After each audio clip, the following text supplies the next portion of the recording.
About 13, 14 years old. I went to go live with my mom one year in Florida, Coral Springs, Florida to be exact. This is where I learned how to fight at, and this is what made the first ever annual Crack-A-Day snort. Now, growing up, guys, I had big old thick Coke bottle glasses. I had thrift store clothes. I was a punchline joke. I got made fun of a lot. That's where I got this mouth from. Witty mouth. So I was quick with the draw, and I was always quick to make motherfuckers laugh because I was funnier than they were. So that's where this comes from. Self-defense against bullies. When I finally became a teenager, my mom decided she was going to get rid of the big old Coke bottle glasses my dad always insisted I have. Big old Coke bottle glass. Now, if you guys remember from other story times, I had highlights at one point in my life. This is when I got highlights in my life. So I got rid of the glasses, I got rid of the dorky clothes, but I got nice looking clothes and highlights and contact lenses.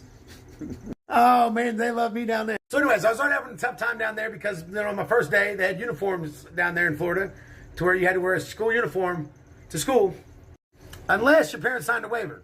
My mom didn't look into this at the time and didn't know there was anything about a waiver. And I had went to school my very first day in Florida in the dress uniform that was assigned. And I was probably the only kid there in this dress uniform that didn't have the highlights yet. But god damn it, I looked like a dork. I'm from Missouri. People in Florida are already talking about, oh, you live on a farm? You live on a farm? Like, all we got down here is cows, chickens, and chicken fuckers. So they're making fun of me for my accent, the way I say y'all, shit like this, shit like that. They was trying to go on me anyways about how I was fucking tipping cows and shit.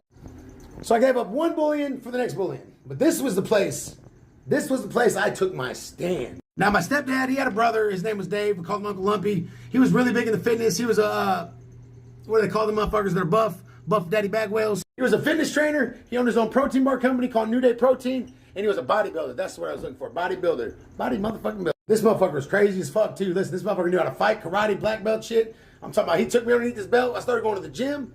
He taught me how to throw these motherfucking paws. Big mistake, Uncle Lumpy. Big mistake. Or was it? Was it a big mistake? Well, here's what happened. My very first ever time getting jumped was my very first time ever. I was beefing with this kid at school named Jesus. Or Javier, whatever. They didn't have a J in their alphabet or some shit like that. I can't remember specifically. Talking shit at school back and forth nonstop. Nonstop back and forth. Well, I got me a girlfriend down there, and we're going down to the movies on a Friday night, and well, I get jumped by this guy's, God, what's his name? Haran? Something, man. I can't remember what his name is. Motherfucker. I want to say it's Jared, but there's no J, so it was an H, like Haran. It's got to be it. So anyways, I'm going to this movie theater, and now this white guy from school named Nick, he tries to get me to go back down this alleyway. Why no, punk? I thought it was going to be one-on-one with Nick. Let's go, cat. I just got me an NL, and that not a chopper CD, chopper style, chopper style, chop, C-walk, chop, C-walk. If y'all know anything about that song, it's a no-limit song. It was a popular song back in the time this happened in. I got a brand new Walkman, or Discman, excuse me, that CD, and a brand new set of headphones.